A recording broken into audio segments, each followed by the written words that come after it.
Pag nagwawala siya, anong ginagawa niya? Wala naman po, yung gumagano'n siya, tapos umiiyak po, tapos gano'n siya naman gano'n. Tapos parang mabigat daw po yung ano niya, likod niya. Pero kanina po madaling araw, may nakita po siya dun sa may halaman ng dun sa may amin na mga duwending itim. Mga salbahe daw po nananakit sa kanya. Tapos kung minsan din po, hindi po siya nagkakatuloy kumagana dahil nagiging magugulat yung din po siya. May mga nakikita po siya kahit doon sa bahay namin. Nervyusin na. Nagugulat po siya pag ano. Doon na lang yung ano kanina, nag-iiyak, nagwawala siya. Kaya natakot kami, pinalala po namin dito. Sabi ko yung kapatid ko, dali na matapos. Kaya albularyo na kayo? Wala po, kayo pa lang. Ayun lang. Ako.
Ayaw na. Titigilan nito. Titigilan nito. Titigilan nga ito. Ayaw kong lalapit kayo dito, ha? Maliwanag ba? Ano? Kapiranggot na kapangyarihan pa lang ang ginagamit ko. Sobrang kapiranggot pa lang. Wala pa sa 1%. Sabihin ko yung kakahina. Iigita hindi. Iigita hindi. Iigita. Iigita. Kailan to gagaling? Kailan to gagaling? Ganyan siya? Ganyan sinasabi mo? Ganyan. Ganyan po. Kailan to gagaling? Nasaktan ng sarili? Tapos yan, ganyan siya. Tapos ginagaling. Kailan to iigi? Sagot. Mahirap pa ka lang diyan. Kailan to iigi? Kailan to iigi? Kailan? Kailan iigi ito? Ngayon, ha? Oh, ayoko na maulit ito. Ayoko na maulit ito, ha? Sigurado hindi na ito maulit. Hindi na. Paano pag naulit ito? Ayarin ko kayong lahat pag naulit ito, ha? Liwanag ba? Liwanag. Wala ka naman nilagay sa katawan nito. Ano lang, ginugulong mo lang. Hindi kasi nga kung may nakasampa kayo. Huwag na ito sasampahan, ha. Makikiusap na lang kasi pagka hindi, mapapatay ko kayong lahat. Paliwanag. Gusto mong bawasan ko kaya? Baso kaya kayo ng isa? Ayaw? Baso kayong dalawa? Lumayo-layo kayo dito ha. Pagka nasa bahay, wala nang wala. Pagka dito, parang bait mo ha. Tigilan to ha. Kakaltokan ko kayo lahat. Maliwanag, kasundo tayo. Kasi pagbibigyan ko kayo ngayon, pero ayoko na maulit ito ha. Ha, maliwanag. Oh, layas at huwag nang babalik layas.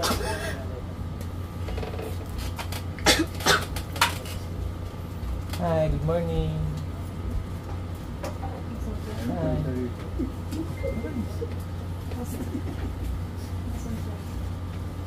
Parang magalaw ka. Nasa mid lang eh. Ano magalaw ka? Dito lang po sa balakang. Madali lang ito gamutin. Ang problema natin dito, siya. Kung papapasukin niya o hindi. Kasi siya mismo ang nagpapapasok sa katawan niya. Tandaan niyo siya sa takot. Ngayon, pagka natakot na, pabayaan niyo na makapasok sa katawan niya. Neng, ano name ma? Gusto mong mabaliw? Gusto mong hindi ka makapag-aral? Tapos ka na ng pag-aaral? Trabaho? Gusto mong hindi ka makapagtrabaho? Okay lang ganyan, pabayaan mo ang sarili mo. Andiyan naman si mama mo eh. Pero paano pag tumanda na si mama mo, ganyan ka pa rin? Ano ka alagaan? Balak mo sa buhay ma? Lagi po siya may nakikita dun sa bahay po namin. Hindi naman po lahat yun ay tunay yung nakikita niya lahat. Hindi lahat. Kumbaga yung iba ay bunga na lang din ng takot kasi niya. Sobrang takot kasi niya. Ilan taon ka na ba? 18?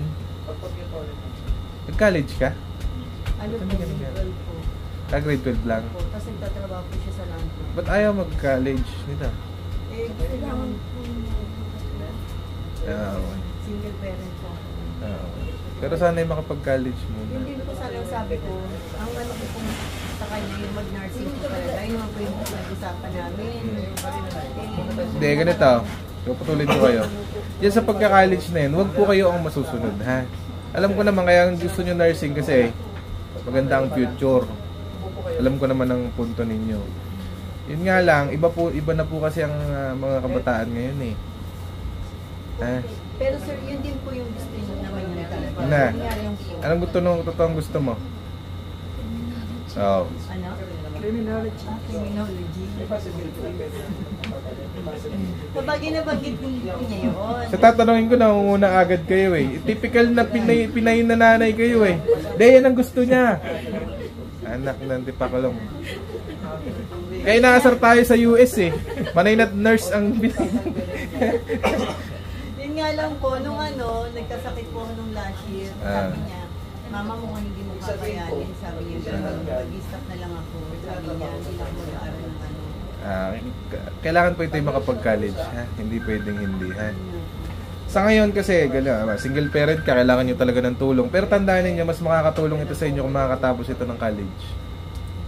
Mas giginhawa ang buhay niyo. Sa akin naman din po, talagang pabor akong mag-aaral siya. Yun nga lang po, siya po yung nasa... Ba't ka ba mag-criminology, magpupulis ka? Ha? Ibibigay ako sa yung tip. Kasi marami akong kaibigan pulis eh.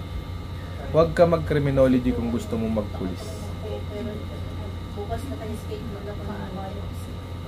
Pagtapos ka ng any course na gusto mo, yung nasa puso mo, para masaya kang mag-aral.